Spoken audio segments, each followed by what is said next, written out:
مجھ سے پوچھے جانے والے سوالوں میں ایک سوال بڑا ضروری ہوتا ہے. سوال پوچھا جاتا ہے سر آپ اپنی ایگو کیسے مینج کرتے ہیں؟ میں کہتا ہوں 3 کام ہے، ان کو میں نے چلا سمجھ کے پکڑا ہوا. نمبر 1، میں ہمیشہ اپنی اوقات یاد رکھتا ہوں. میں نہیں بھولتا. کل کی بات ہے سر، 2 بچے ٹیوشن کے پڑھا رہا تھا قاسم علی شاہ، 20-25 سال پہلے. اس ملتان میں پہلی بار جب آیا تھا، کرائے کے پورے پیسے تھے میرے پاس، UET پڑھتا تھا. تو یہ کیا اللہ کا کرم ہوا، اللہ نے اتنی آسانیاں کر دیں، اتنے محبت والے دے دیے دوست، اتنے چاہنے والے دے دیے. تو نمبر 1 جو امپورٹنٹ چیز ہے وہ ہے کہ آپ اپنی اوقات یاد رکھیے. اس کا طریقہ کار کیا ہے؟ عملاً بتا رہا ہوں آپ کو. میں ملک صاحب ان سب جگہوں پہ بار بار جاتا ہوں جہاں سے میں نے آغاز کیا. اس اسکول میں جاتا ہوں، اس یونیورسٹی میں جاتا ہوں، اس کالج میں جاتا ہوں، اس ادارے میں جاتا ہوں، ان گلی محلوں میں جاتا ہوں، ان جگہوں پہ جاتا ہوں جن جگہوں پہ کبھی میں بیٹھ کے سوچ رہا تھا کہ یار کیا زندگی کا اگلا دن بھی آنا ہے کہ نہیں آنا، کیا یہ جو رات ہے یہ ختم ہونی ہے کہ نہیں ہونی، اور کیا یہ وقت ہے جو یہ گزر جائے گا، کیسے گزرے گا. تو نمبر 1 سب سے پہلے تو جو کلیہ ہے وہ اپنی اوقات یاد رکھنا.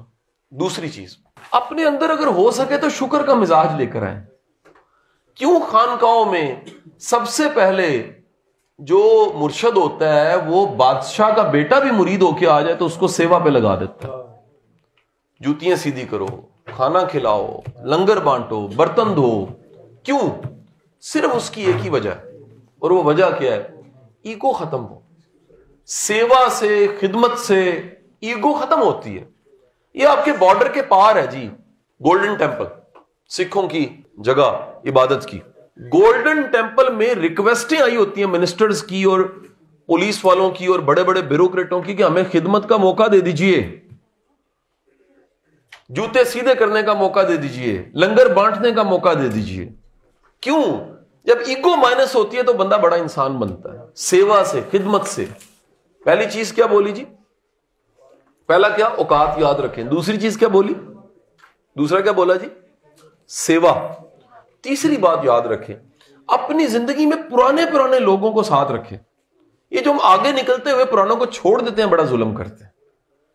ہوتا کیا ہے کہ ہم ترقی کرتے ہیں اور ترقی کے کلبز بنے ہوئے ہیں. یاد رکھیں جب آپ کامیاب ہوتے ہیں نا وہاں کلبز ہیں، جیسے کامنرز کا ایک ورڈ ہے، بیچ میٹس کا ورڈ ہے، ایلیٹ کلبز ہیں. کلب کو فزیکل چیز نہیں ہے. ہر کامیاب بندے کے سب سے زیادہ رابطے کامیاب لوگوں کے ساتھ ہوتے ہیں.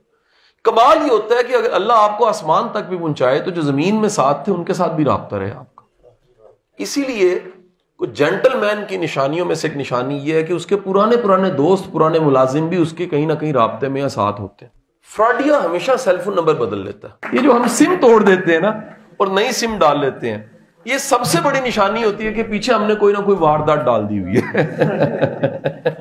میرے مطابق آج کے جدید زمانے میں ملک صاحب کریکٹر کی صرف ایک ڈیفینیشن آج کے جدید زمانے میں وہ یہ ہے کہ آپ کے سیل فون کا پاسورڈ آپ کی بیگم کو پتا ہو. اگر وہ نہیں پتا تو کچھ فشی ضرور ہے. اگر یہ اعتبار نہیں آپ کر سکتے کہ اس کو سیل فون پکڑائیں اور کہیں کھول کے دیکھ لیں، اتنا اعتبار ہو اور واقعی آپ اس قابل ہوں، ادروائز میں آپ کو گارنٹی سے بتاؤں یہ کتنا مشکل زمانہ آ گیا. اس میں سب سے بڑا، پاکستان میں اتنی بجلی کی کمی نہیں ہے، اتنی گیس کی کمی نہیں ہے جتنی اعتبار کی کمی ہے.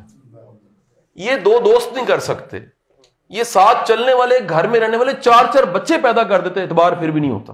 یقین کیجیے 2 پارٹنرز نہیں کر سکتے. آپ کے پوری قوم کا مسئلہ کیا ہے؟ جو ملک کو چلانے والے ہیں اعتبار ختم ہو گیا، ان کا آپ پہ ختم ہو گیا، جماعتوں کا آپس میں ختم ہو گیا، اعتبار گواچ گیا. کاش اعتبار واپس آ جائے ہماری زندگی میں. باہر کے ملک میں گمان ہی ہوتا ہے سارے ٹھیک ہیں، اس ٹھیک کو ثابت کرنا پڑتا ہے میں کرپٹ ہوں. رواج یہ ہے. اس ملک میں ہم پہلا شک کرتے ہیں کرپٹ ہے، انہیں ثابت کرنا پڑے گا صحیح ہے کہ نہیں ہے. الٹ ہو گیا. وجہ یہ ہمارا اعتبار اتنی بار خراب ہوا